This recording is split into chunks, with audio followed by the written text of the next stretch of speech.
Hello dear student, हम बात कर रहे थे सोर्सेस चैप्टर की। उनमें हम बहुत सारी चीज़ों को आपको पढ़ा चुके हैं। आज हम बात करेंगे साहित्य की। उस समय के साहित्य का क्या इम्पोर्टेंस है, क्या सीमाएं हैं, उसकी बात करेंगे। उसके बाद इसी में हम आपको लिपि बताएंगे। ठीक है, तो चलिए हम स्टार्ट करते हैं। तो कैसे रहा इस क्लासेज में आप सभी का स्वागत है, और प्लीज़ इसे सब्सक्राइब ज़रूर कर दीजिए ताकि मुझे एक मोटिवेशन मिलता है और आपको एक नोटिफिकेशन भी प्रॉपर जाता रहता है। तो प्लीज़ आप इसे सब्सक्राइब कर दीजिए। चलिए हम स्टार्ट करते हैं। कैसे रहा इस क्लासेज में आपको। आज का क्लास है सोर्सेज में हम आपको साहित्य लेके चलते हैं। हम आज आपको साहित्य एंड लिपि की बात करेंगे। ठीक है, और थोड़ा सा हम यहाँ पे आपको बताएंगे। बाकी तो और भी हम बहुत सारी डिटेल बात करें, लेकिन हमें जो यूपीएससी के लिए इम्पोर्टेंट होता है यहाँ पे उनकी हम चर्चा जरूर करेंगे। ठीक है, यूपीएससी हो, यूपीपीएससी हो, बीपीएससी हो। बीपीएससी में क्वेश्चन यहाँ से कम होते हैं बट होते हैं। यूपीपीसीएस में आपको होंगे, यूपीएससी में होंगे, तो इनको हम बात करेंगे। ठीक है, तो हम चलते हैं, आपको साहित्य शुरू करेंगे एंड लिपि की स्टार्ट करेंगे। ठीक है, चलते हैं। आइए हम डायरेक्ट प्रश्न से शुरू करते हैं। प्रश्न ये है, क्योंकि प्रश्न जब हम आपको बताएंगे ना तो वहाँ पर बहुत सारे कॉन्सेप्ट होते हैं, उसको हम बताना चाहते हैं।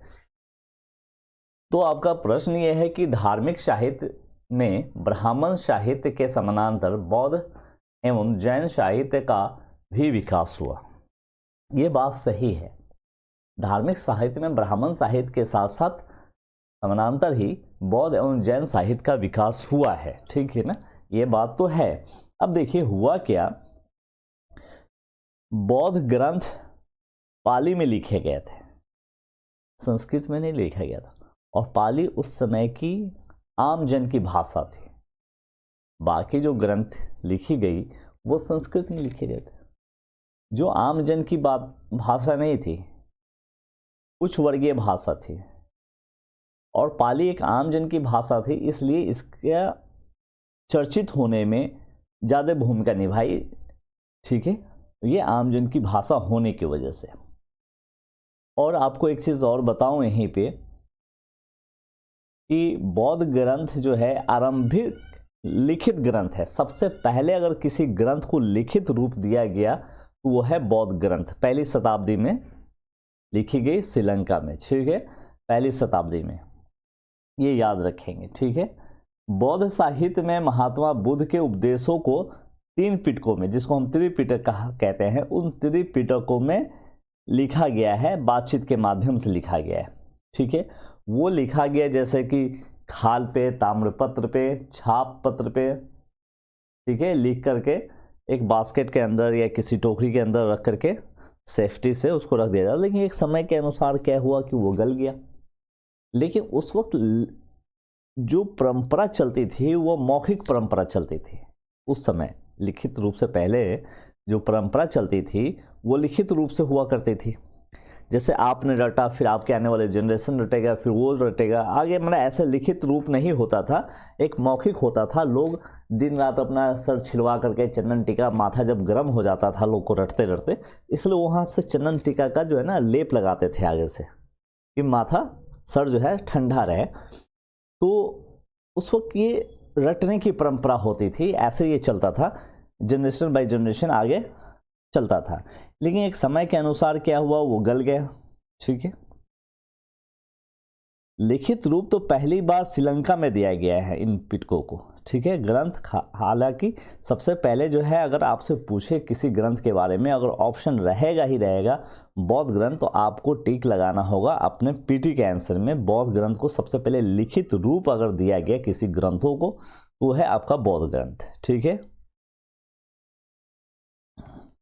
उसके बाद जो त्रिपिटक था उसमें 3 पिटक थे। यानी त्रि का मतलब ही होता है 3। एक सुत्त पिटक है, विनय पिटक है, अभिधम्म पिटक है। ठीक है, सुत्त पिटक में आनंद द्वारा इसकी की गई, इसमें बुद्ध की शिक्षा को संकलित किया गया है। ठीक है, विनय पिटक उपानि के द्वारा, इसमें संघ के नियम को बताया गया है। इन दोनों का, सुत्त पिटक और विनय पिटक का संकलन सबसे पहले हुआ। ठीक है, सबसे पहले किनका हुआ? सुत पिटक एंड विनय पिटक का संकलन सबसे पहले हुआ। तो मैंने आपको कहा कि सुत पिटक में बुद्ध की शिक्षा है, विनय पिटक में जिसने उपानि ने दिया था संघ के नियम को दिखाया गया है, और तीसरा था अभिधम्म पिटक। ठीक है, इसमें बौद्ध दर्शन को दिखाया गया है। ठीक है, इसमें क्या है? बौद्ध दर्शन को दिखाया गया है। और अभिधम्म पिटक का संकलन तो मौर्य काल में हुआ, 273 से लेकर के 232 के आसपास में इसका संकलन हुआ है। ठीक है ना, इसका संकलन मौर्य काल में हुआ है। ठीक है, वहीं जो वेदों का जो लिखित रूप दिया गया, इसकी कोई सूचना स्पष्ट नहीं है। वेदों को लिखित रूप देने की कोई सूचना हमें स्पष्ट नहीं है। ठीक है, लेकिन एक ऐसा अनुमान किया जाता है, ऐसा आशय व्यक्त किया जाता है कि इसको इस आरंभिक शताब्दी में लिखित रूप दिया गया है। ठीक है, अब यहां पे जो सुत पिटक है, इनको भी 5 भागों में विभाजित किया गया। दीर्घ निकाय, मध्य निकाय, संयुक्त निकाय, अगुंतर निकाय और उत्तर निकाय। ये जो अगुंतर निकाय है, इसी अगुंतर निकाय में मैं आपको सब लिख दिया हूं, आप पहले मेरी बात सुन लीजिए। इसी अगुंतर निकाय में 16 महाजनपदों की चर्चा है, और हमेशा पीटी में भी पूछता है 16 महाजनपदों की चर्चा कहाँ है। ठीक है, और आज ये उत्तर निकाय। उत्तर निकाय में थेरवाद और थेरवाद और थेरीगाथा की चर्चा है। जातक कथाओं की चर्चा है। जातक कथाओं में बुद्ध से जुड़ी घटनाओं को दर्शाया गया है, दिखाया गया है। थेरवाद थेरीवाद में जो मॉन्क भिक्षु होते थे, उनके मनोभाव को व्यक्त किया गया है। ठीक है, उनके मनोभाव को, उनके प्रतीकात्मक अर्थ को दर्शाया गया है। इसका मतलब यह है कि बौद्ध धर्म में व्यक्तिवाद की भी जगह है। थेरवाद और थेरीवादी को अगर दर्शाया गया है, उनके मनोभाव को दर्शाया गया है, तो क्या आपको नहीं लगता कि यहाँ पे एक आम जन को भी उनके बौद्ध धर्म में व्यक्तिगत महत्व दिया गया है, उसकी जगह दी गई है? बात समझ रहे ना? यानी कि जातक कथाओं में ये थेरीवादी अपनी निजी भावना को व्यक्त कर सकते थे, अपना कन्फेशन कर सकते हैं। ठीक है ना? इसका मतलब है जो आज के डेट में मीटू जैसे बहुत सारे अभियान चलते हैं और कहते हैं कि हमारी औरतें अपनी बातें कह सकती है, तो उनको पता होनी चाहिए कि हमारे यहाँ तो आज नहीं, उस जमाने में एंशिएंट टाइम में ही, बुद्धा के टाइम में भी ये इतना हम आगे थे। ठीक है, उस समय भी जातक कथाओं में थेरवाद को, ठीक है, थेरीगाथा, इन मॉन्क भिक्षुओं को अपनी कन्फेशन करने का अधिकार था। और आज आप कह रहे हो मीटू नाम दे करके। ठीक है, तो हमें किसी से सीख सकते हैं, बट हमें ये कोई कहे कि आप पीछे हो, आपके पास ये नहीं है, समाज में ऐसा नहीं है। बट हमने अपने ही चीज़ों को छोड़ रखा है। अगर हम अपने चीज़ों को रिसर्च करें तो हमारे यहाँ वो समाज में पहले से विद्वान है। ठीक है, अब यह है कि हम पश्चिमीकरण की तरफ जा चुके हैं, इसलिए ये सब वेस्टर्नाइजेशन का दौर है। खैर चलिए, कोई बात नहीं। तो मैं उसी चीज़ को यहाँ पे लिखवा दिया हूँ, आप देख लीजिए एक बार। मैं पढ़ता हूँ, अगर कोई दिक्कत हो तो आप मुझे कमेंट कीजिए, और फिर आपको मैं और क्लियर करने की कोशिश करूँगा। बाकी तो मैं जब वैदिक पीरियड हम चलेंगे, महाजनपद पीरियड, इस सब में तो हम आपको क्लियर करेंगे। ठीक है ना? तो यहाँ पे देखिए, धार्मिक साहित्य के बारे में मैंने क्या लिखा है कि आइए, धार्मिक साहित्य में ब्राह्मण साहित्य के समानांतर बौद्ध जैन साहित्य का भी विकास हुआ। एक चीज़ और बताना भूल गया, मैं आपको बताऊं कि भद्रबाहु, जैनियों के भद्रबाहु जो थे,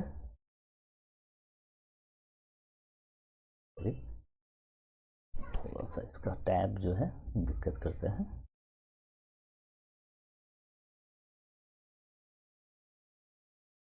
जब यहाँ बिहार में इस वाले इलाके में अकाल पड़ा तो 12 वर्ष के लिए वो कर्नाटक चले गए। जब वहाँ से आए तो यहाँ जो जैनी रह गए थे उनके तरीके बदल गए थे। श्वेत वस्त्र जो है वो धारण कर लिए थे। ऐसे में भद्रबाहु को ही जैनियों के ग्रंथ, पूरे ग्रंथ याद थे।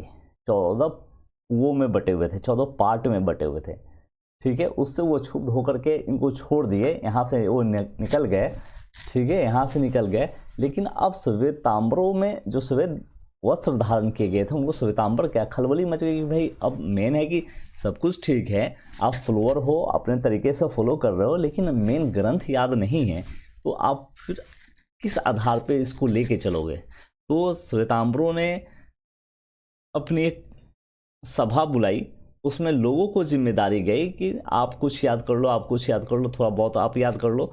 अब ये 14 जो पूर्वों में बटे हुए थे वो आकर के 12 पूर्वों में बट गए।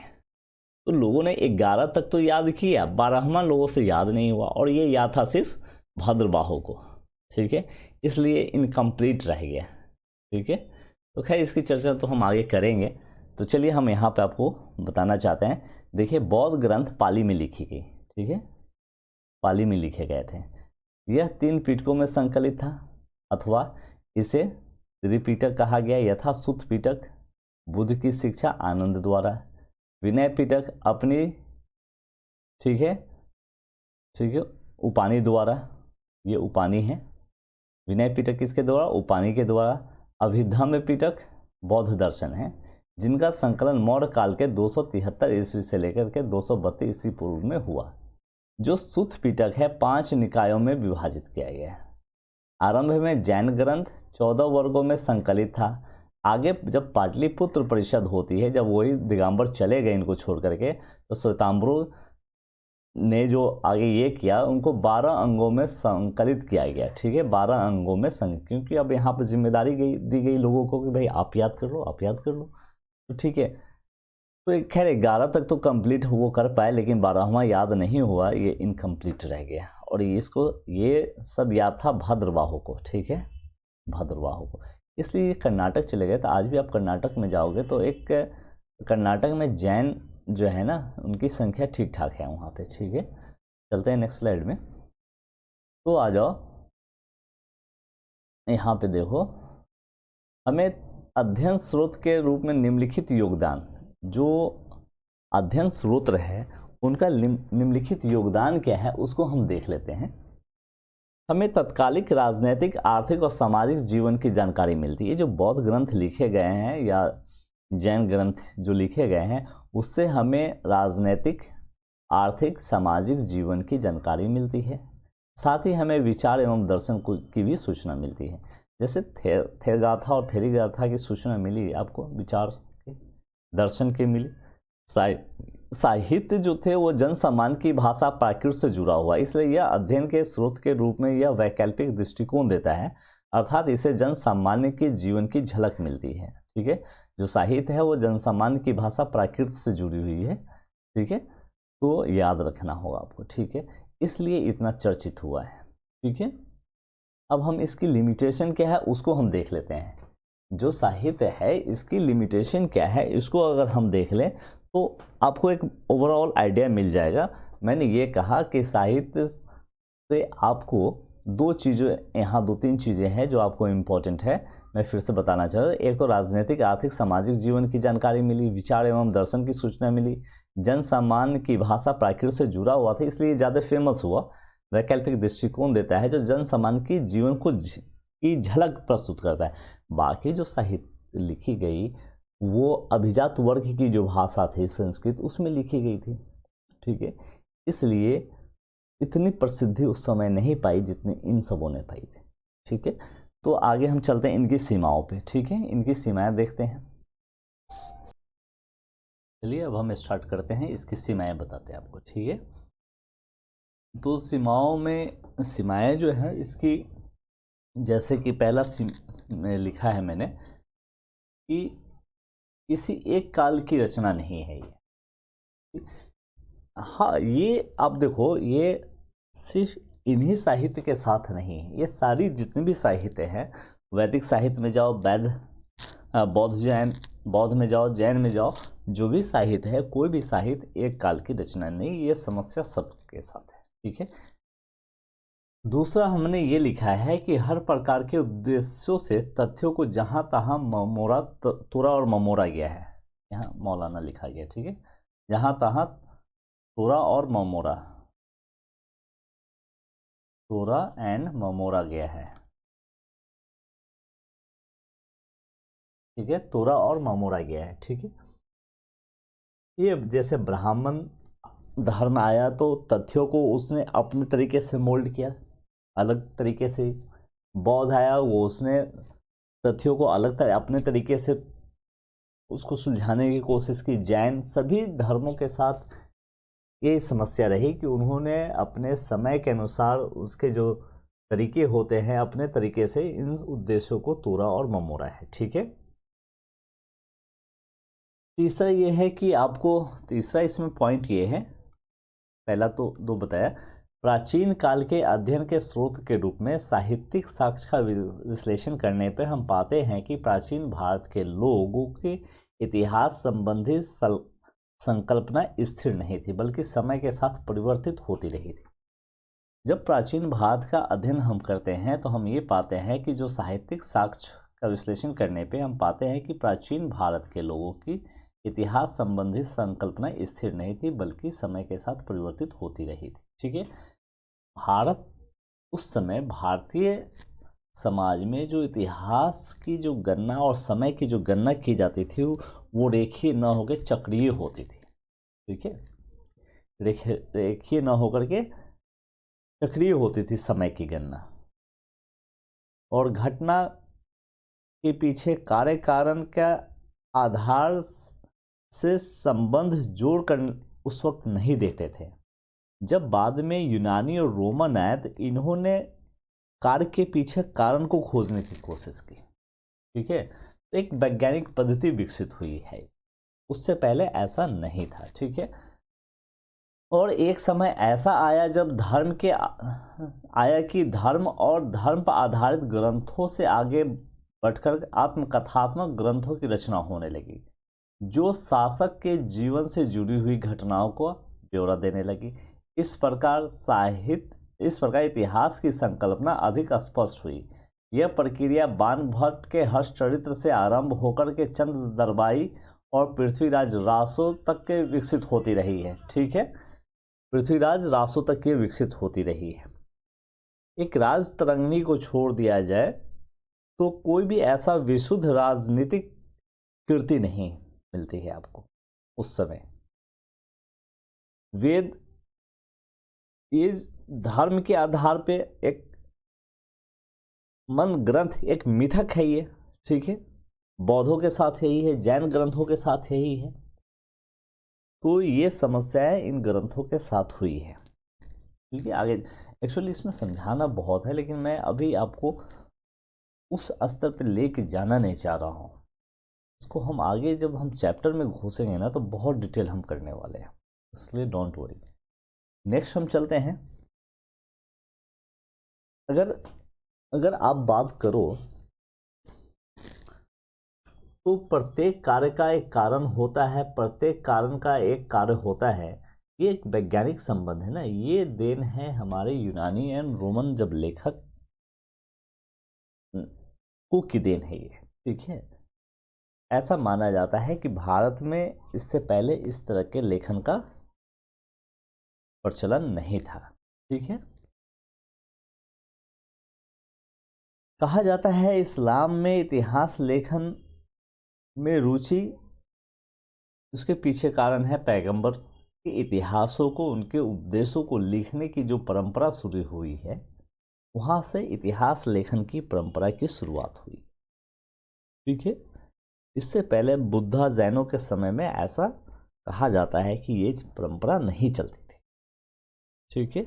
तो खैर इसको हम आगे कहेंगे, फिर रोमिला थापर को लेके आएंगे, रोमिला थापर ने कैसे इन बातों का खंडन किया है। उसी आधार पर 2018 में क्वेश्चन पूछा, उसको मैं आगे लिखवा भी दूंगा, लिखवाया भी, इसमें PDF बनाया है कैसे क्या तर्क दिया है उन्होंने, ये सब चीज़ों को हम क्लियर करेंगे। ठीक है, तो हम आगे चलते हैं। आपको आगे ये है, परंपरागत रूप से निम्नलिखित कारणों से यह घोषित किया गया है कि प्राचीन भारत के लोगों में ऐतिहासिक बुद्धि का अभाव था। तो इतिहास लिखना पढ़ना वो नहीं जानते थे। ठीक है, फिर इसमें रोमिला थापर ने कैसे खंडन किया है, इस बातों को हम कहेंगे। तो इसके पीछे वो तर्क ये देते हैं कि कलहन की रास रंगनी को छोड़कर कोई भी ऐसी रचना नहीं दिखती जिससे हम विशुद्ध ऐतिहासिक कृति कह सके। ये बात सही है। ठीक है, इन लोगों ने समय की गणना रेखीय रूप में न करके वृत्ताकार रूप में किया है, यही एक समस्या है। ठीक है, प्राचीन यूनानी और रोमन लेखों के विपरीत, ठीक है, घटनाक्रम के वर्णन में कार्य कारण का संबंध नहीं खोजा जाता था। ये जो किसी कार्य के पीछे कोई कारण है, ये यूनानी और रोमन लेखकों की देन है। ठीक है ना, ये इसके 3 तर्क है कि रासरंगनी को छोड़ करके इससे पहले ऐसी कोई ऐतिहासिक घटना नहीं है। यहाँ समय की गणना रेखीय न होकर वृत्ताकार होती थी। यूनानी और रोमन लेखों को छोड़ दिया जाए तो ऐसी कोई कृति नहीं मिलती जिसके पीछे कार्य कारण घटना को दर्शाया गया हो।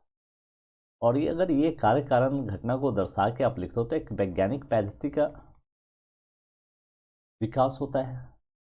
ठीक है, एक वैज्ञानिक पद्धति का विकास होता है जो यहाँ नहीं हो, इनका कहना है। इसका हालांकि रोमिला थापर ने खंडन किया है, उसको देखेंगे। मुस्लिम लेखकों की तरह इन्होंने ऐतिहासिक ग्रंथों के लेखन में रुचि नहीं दिखाई। कहते हैं कि परंतु निम्नलिखित आधार पर हम उपयुक्त मत का खंडन कर सकते हैं। जिस तरह से मुस्लिम लेखकों ने ऐतिहासिक ग्रंथ जब लिखते हैं तो उन लेखों के पीछे रुचि नहीं दिखाई, पीछे मैंने इतिहास को खोजने की कोशिश नहीं करते, वो जो डायरेक्ट देखते उसको लिख देते। इसका खंडन किया गया है बहुत सारे आधार पर। हमारे बारे में कहा जा रहा है, हमारे एंशिएंट हिस्ट्री के बारे में कहा जा रहा है। तो रोमिला थापर यहाँ आते इसका खंडन किया है। तो 2018 में इसी आधार पर क्वेश्चन पूछा गया है। कह रहे हैं कि प्रत्येक समाज के इतिहास विषयक संकल्पना पृथक पृथक होती है, अतः प्राचीन भारत के लेखकों की इतिहास विषयक संकल्पना की तुलना समकालीन यूनान एवं रोमन लेखक अथवा आधुनिक काल के लेखकों से नहीं की जानी चाहिए। ठीक है, थापर कहती हैं कि प्रत्येक समाज की इतिहास विषयक जो संकल्पना होती है पृथक पृथक होती है। इतिहास विषयक जो संकल्पना है, प्रत्येक इतिहास की जो इतिहास विषयक संकल्पना है वो पृथक पृथक होती है, अतः प्राचीन भारत के लेखकों को इतिहास विषयक संकल्पना की तुलना समकालीन उस समय के यूनान और रोमन लेखक के साथ नहीं करना चाहिए, क्योंकि वहाँ की जो इतिहास विषयक संकल्पना रही होगी रोम और यूनान की, उससे आप कंपैरिजन हिंदुस्तान के भारत के इतिहास विषयक संकल्पना की तुलना आप नहीं कर सकते, और आधुनिक काल में तो बिल्कुल नहीं करना चाहिए। दूसरी बात ये कहती है कि फिर भी यह ध्यान रखना चाहिए कि उनकी इतिहास विषयक संकल्पना स्थिर नहीं रही है, बल्कि समय के साथ परिवर्तित होती रही। रोमिला थापर ने इसे अंतर्निहित इतिहास क्या कहा है, अंतर्निहित इतिहास तथा अभिव्यक्त इतिहास में बांटकर देखा है। उनके विचार में जैसे जैसे प्राचीन भारत में वर्ण आधारित व्यवस्था राज्य निर्माण में ढलने लगी, वर्ण आधारित राज्य व्यवस्था राज्य निर्माण में ढलने लगी, वैसे वैसे अंतर्निहित अभिव्यक्त इतिहास में बदलता चला गया। ठीक है, उदाहरण के लिए इतिहास पुराणों का विकास यथा रामायण, महाभारत, पुराण, इनमें घटनाक्रम तथा वंशावली अधिक व्यवस्थित रूप से विस्तृत प्रस्तुत किया गया है।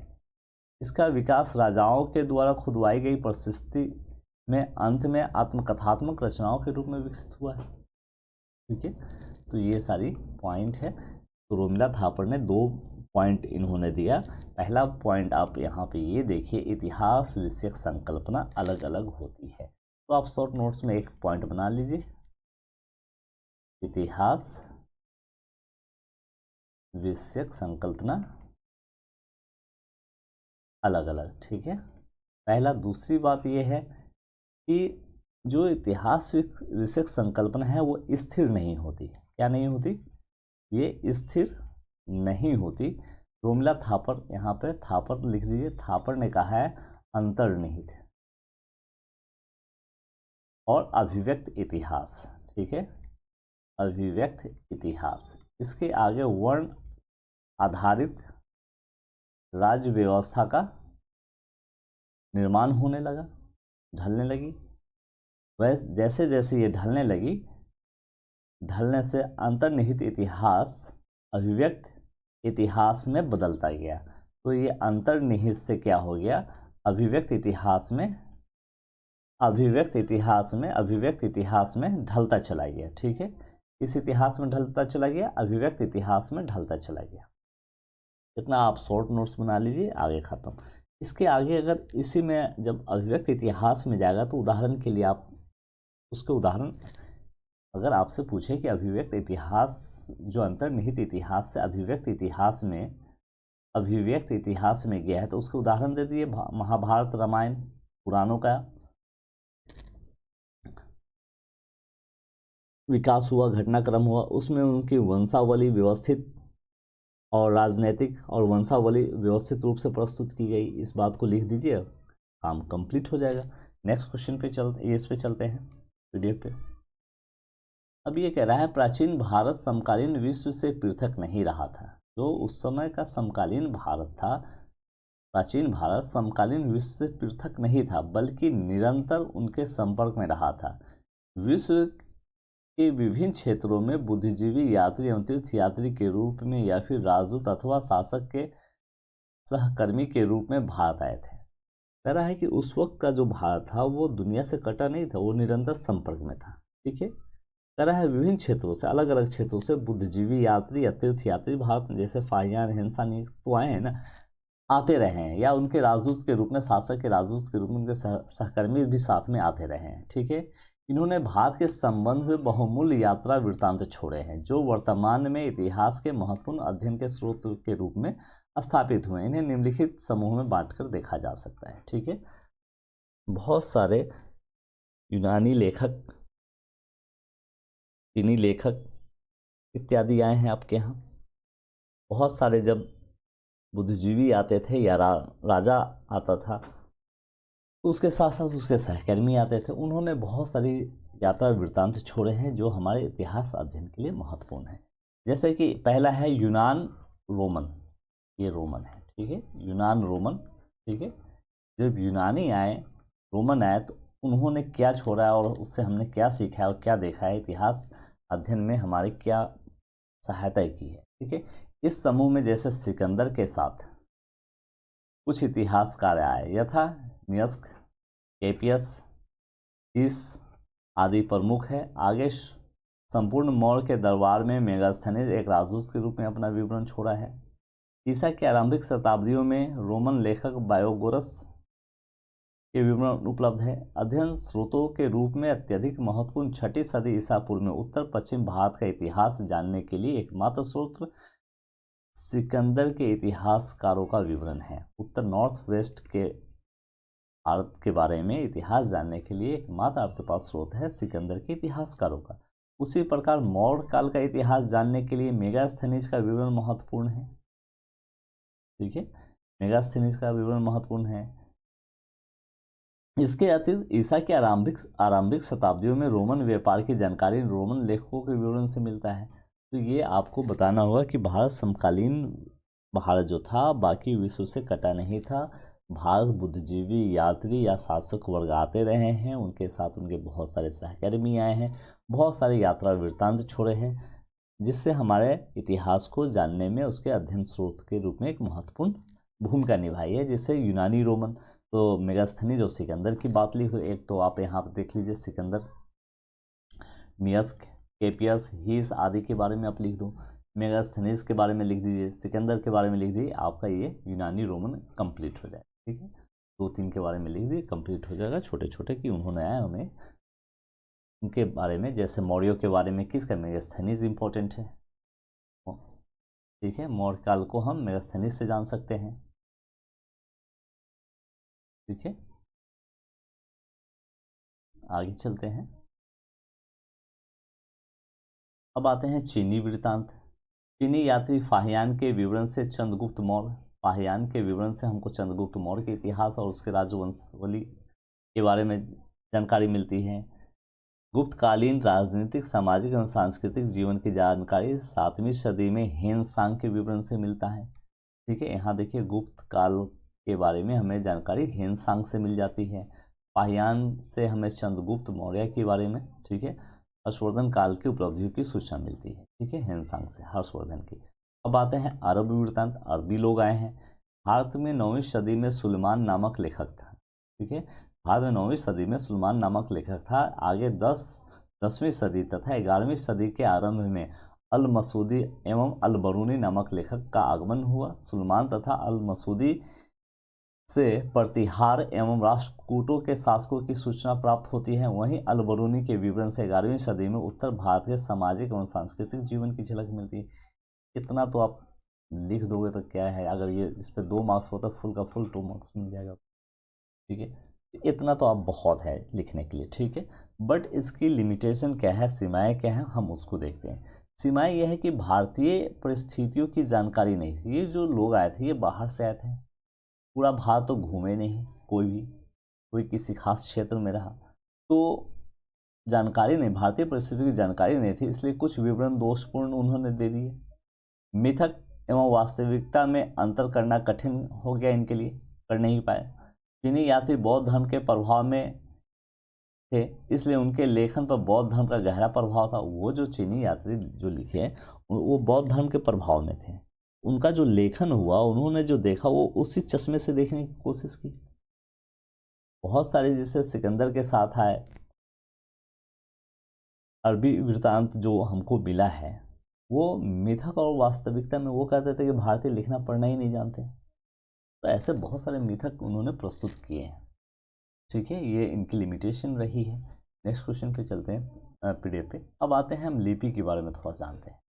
लिपि, ठीक है, भारत की प्राचीनतम लिपि सिंधु लिपि है। भारत की जो प्राचीनतम लिपि है वो सिंधु है, परंतु यह लिपि पढ़ी नहीं जा सकी।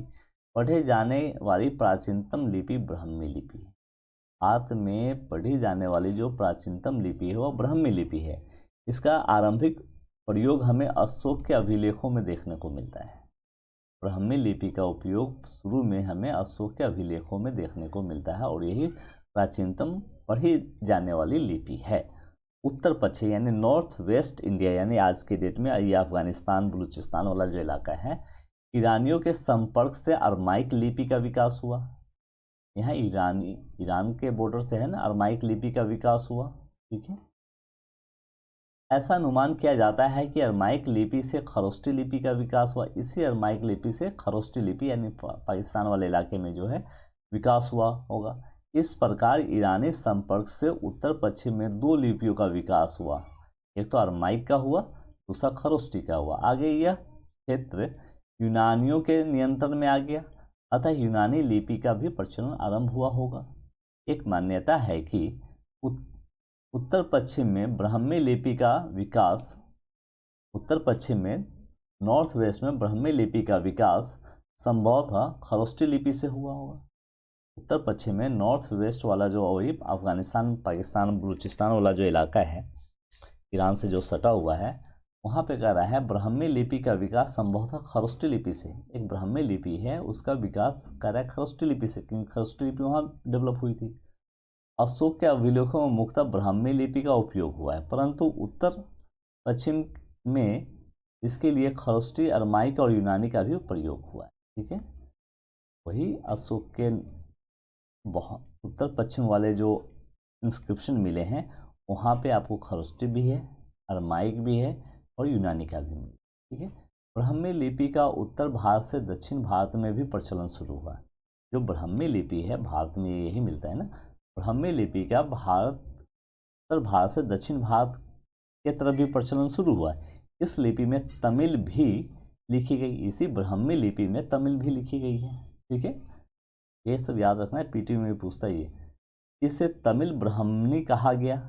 इसके आगे ब्राह्मी लिपि से क्रमिक रूप में एक लिपि विकसित हुई, ब्राह्मी लिपि से, तमिल ब्राह्मी से। ठीक है, ब्राह्मी लिपि से जो एक क्रमिक रूप में एक लिपि विकसित हुई जिसे कुटिलाक्षर कहा गया।